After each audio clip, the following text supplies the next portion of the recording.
ठीक है। Welcome to all my friends students in physics class.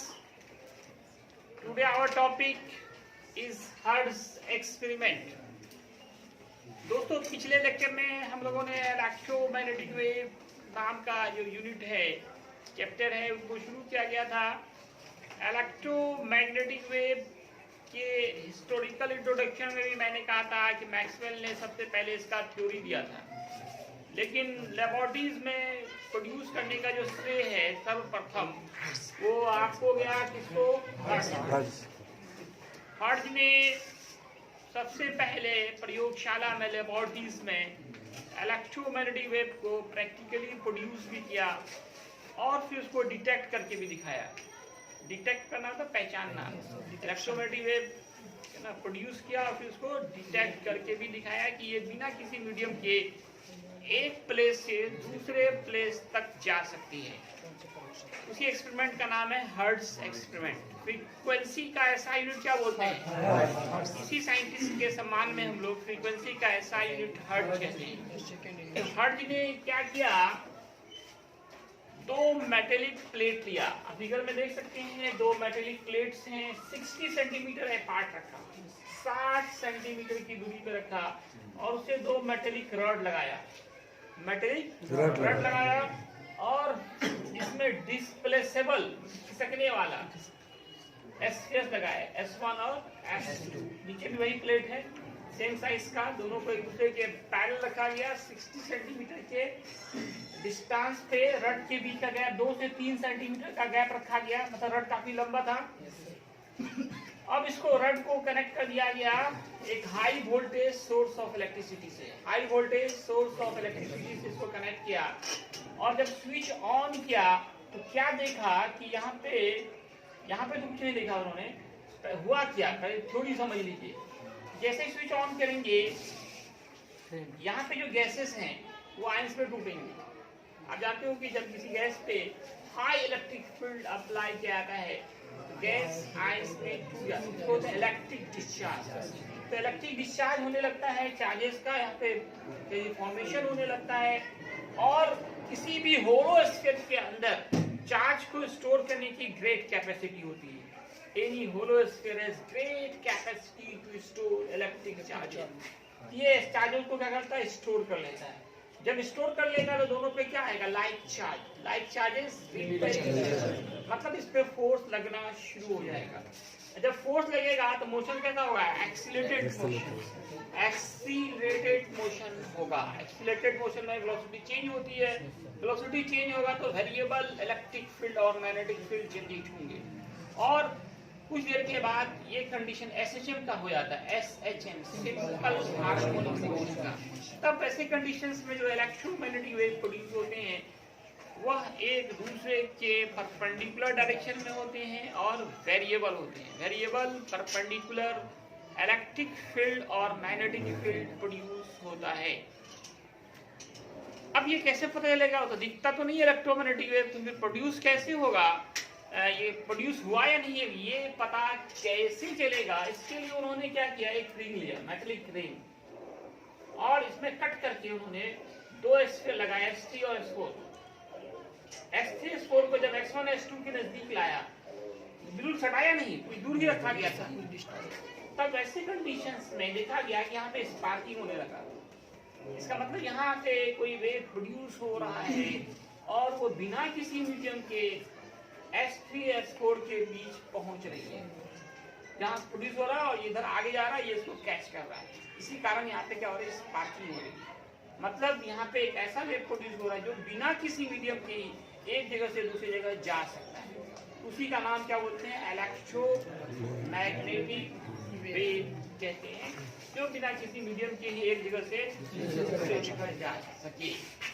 ठीक है, इससे जो है फ्रीक्वेंसी जो थी ना उसकी काफी कम थी, इसको ज्यादा दूर तक नहीं भेज सके, इसलिए इनका कोई प्रैक्टिकल यूज नहीं हुआ। मतलब अपने डेली लाइफ में जब तक फ्रीक्वेंसी हाई नहीं होगी तब तक वो दूर नहीं जा पाएगा, जब तक वो दूर नहीं जा पाएगा। तो फिर इस फील्ड में हमने आपको बताया था कि इंडियन साइंटिस्ट जेसी बॉस ने भी काम किया, उन्होंने काफ़ी हाई फ्रीक्वेंसी वाला इलेक्ट्रोमैग्नेटिक वेव प्रोड्यूस किया। ये अलग बात है कि वो भी कोई उसका यूज़ नहीं बता पाए। सबसे ज़्यादा सफल रहे मार्कोनी, जिसने बेतार का तारा वायरलेस रेडियो इस सब का आविष्कार किया, जिसमें आप जानते हो बिना किसी मीडियम के बीच, बिना किसी वायर के ही इंफॉर्मेशन सिग्नल्स एक जगह से दूसरी जगह भेजे जाते हैं। तो ये था आपका इलेक्ट्रोमैग्नेटिक वेव के लिए हर्ट्ज का एक्सपेरिमेंट। अब देखिए what are the properties of electromagnetic wave. ये और भी इम्पोर्टेंट है। क्यों इम्पोर्टेंट? इसमें जितने प्रॉपर्टीज हैं वो सब के सब ऑब्जेक्टिव क्वेश्चन हैं, इम्पोर्टेंट ऑब्जेक्टिव क्वेश्चन होंगे। इससे ज्यादा से ज्यादा आपको प्रॉपर्टीज बताए जाएंगे। Properties, what are the properties of electromagnetic wave, ये खुद ही एक क्वेश्चन है। और इस क्वेश्चन में जितने भी प्रॉपर्टीज हैं वो सब इम्पोर्टेंट ऑब्जेक्टिव क्वेश्चन हैं। तो इसमें सबसे पहला क्या कि इलेक्ट्रोमैग्नेटिक वेव जो है ये लाइट की वेलोसिटी से चलता है और ये स्ट्रेट लाइन में चलता है। ये इलेक्ट्रिक फील्ड और मैग्नेटिक फील्ड दोनों के परपेंडिकुलर डायरेक्शन में चलता है। इसकी वेलोसिटी वैक्यूम में जो होती है 1/√μ0 अदर मीडियम में 1/√μ होगी। और इसका जो इलेक्ट्रिक फील्ड होता है, जानते हैं ना, दोनों होता है, इलेक्ट्रिक फील्ड भी और मैग्नेटिक फील्ड। हम लोग जो लाइट वेव को देखते हैं, light wave is electromagnetic wave, ये हमको जो देख पा रहे हैं, इसका जो इलेक्ट्रिक फील्ड होता है वही हमको देखने की अनुभूति प्रदान करता है। Give the sensation of see. It is very important objective question which gives the sensation of see electric field. The electric field of electromagnetic wave gives the sensation of see. देखने की अनुभूति कौन देता है? Electric field. इलेक्ट्रोमैग्नेटिक वेव का कौन सा field देखने के लायक हमको बनाता है? तो वो इलेक्ट्रिक फील्ड है। इंपॉर्टेंट ऑब्जेक्टिव क्वेश्चन है। इसकी वेलोसिटी मीडियम में कितनी होगी, वैक्यूम में कितनी होगी, डायरेक्शन क्या होगा? डायरेक्शन हमेशा क्या होगा? परपेंडिकुलर होगा। अगर एक्स एक्सिस में इलेक्ट्रिक फील्ड है, वाई एक्सिस में मैग्नेटिक फील्ड है, तो इलेक्ट्रोमैग्नेटिक वेव का डायरेक्शन जेड एक्सिस की तरफ है। इनकी और भी प्रॉपर्टीज हैं, पहले इन्हें आप लिख लें।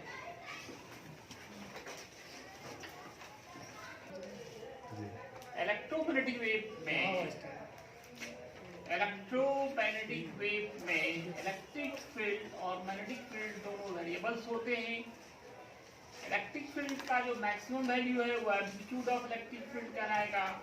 इसी तरह से मैग्नेटिक फील्ड का maximum value magnitude of magnetic field कहलाएगा। इसको हम लोग E0 से डिनोट कर रहे हैं, एम्पलीट्यूड ऑफ इलेक्ट्रिक फील्ड को, और मैग्नीट्यूड मैग्नेटिक फील्ड के एम्पलीट्यूड को B0 से डिनोट करते हैं। और ये जो रेशियो होता है, the ratio of electric field, the ratio of amplitude of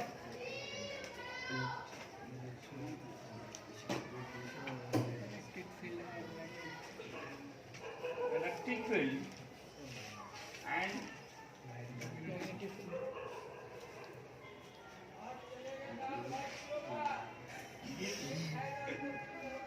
gives the velocity of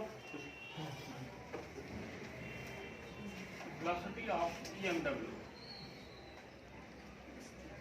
that is E या C बराबर E0 by V।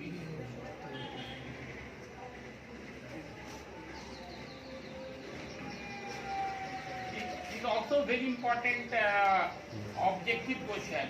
और साथ में इससे न्यूमेरिकल, ये डायरेक्ट आपका E0 का मान दिया जाएगा, कुछ V0 का कुछ मान दिया जाएगा, वेलोसिटी निकालने का ही जाएगा। अब इस फॉर्मूले में बढ़ा में आसानी से निकल जाएगा। ये जो है रिफ्लेक्शन, रिफ्रैक्शन, टोटल इंटरनल, ये सभी फिनोमेनन को दिखाता है। It can show refraction,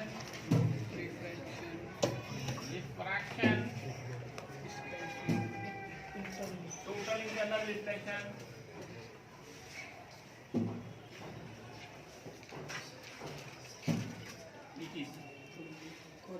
phenomenon.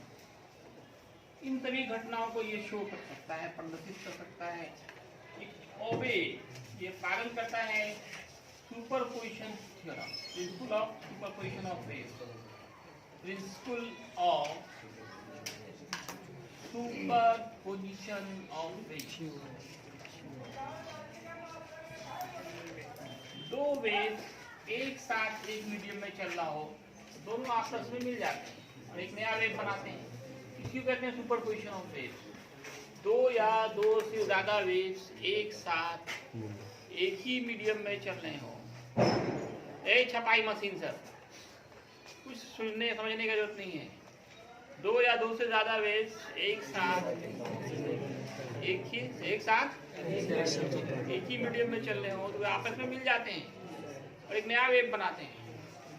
इसी फिनोमेनन का नाम है सुपरपोजिशन ऑफ वेव्स। ये भी 11th में पढ़ाया गया था। इसी सुपरपोजिशन ऑफ वेव्स पे आपको बताया गया था कि इंटरफेरेंस होता है, interference of sound, beats.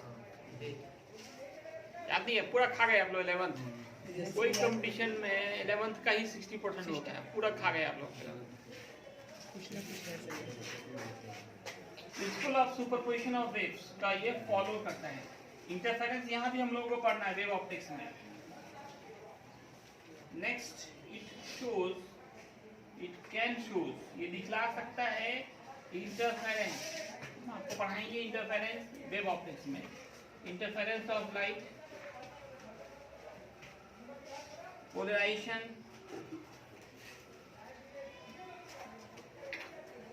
and reflection of light.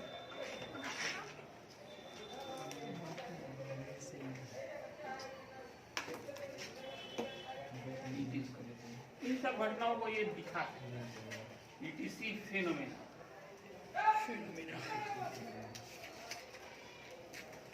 इसमें जो एनर्जी होती है वो इक्वली डिस्ट्रीब्यूट होती है इलेक्ट्रिक और मैग्नेटिक फील्ड। इन EMW energy equally distributed.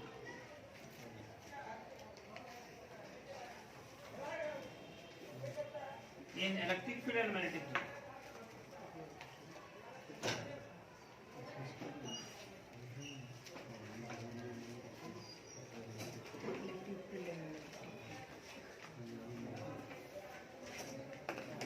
Energy और डेंसिटी ऑफ इलेक्ट्रिक फील्ड याद है आप लोगों को? किसी को? Yes sir.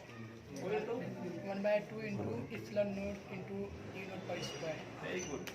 The energy density of electric field of EMW is half epsilon naught E square. E naught नहीं, आप E square। इस तरह से energy density of magnetic field इसका असर हो जाएगा sir 1/2 into B naught per square upon E naught. The field of EMW 1/2 into half B naught per square upon E square by E. क्या लिखेंगे? E naught तो ले सकते हैं मैक्सिमम के लिए।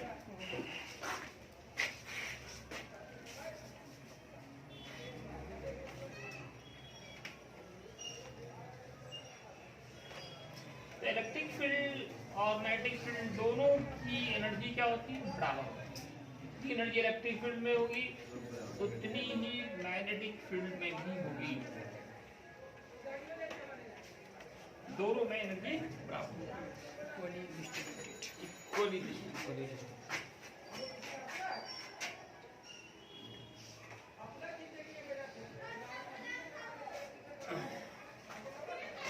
सारे इसके प्रॉपर्टीज हुए किसके? Electromagnetic wave. ये ज्यादा क्यों दिखाया जा रहा है कि हर एक इम्पोर्टेंट ऑब्जेक्टिव बनना, हर एक प्रॉपर्टी एक आपका क्या बनना है? ऑब्जेक्टिव। अब ये electromagnetic wave spectrum, electromagnetic wave spectrum. Electromagnetic wave में एक वेव नहीं होते, बहुत सारे वेव्स होते हैं। बहुत सारे वेव्स इलेक्ट्रोमैग्नेटिक वेव के अंदर आते हैं। क्या होता है? इसमें गामा रे होते हैं, एक्सरे होते हैं, ultra violet rays, visible rays, infrared rays, radio. इन सब को उनके वेवलेंथ या फ्रीक्वेंसी के बढ़ते या घटते क्रम में सजाइए, उस वक्त जो स्पेक्ट्रम बनेगा उसी का नाम होता है electromagnetic radiation spectrum. The spectrum obtained by arrangement of waves of EMW. The spectrum obtained by arrangement of waves of EMW is increasing or decreasing order मतलब क्रम है यहाँ पे order of its frequency और length, इसी को भी लीजिए, is called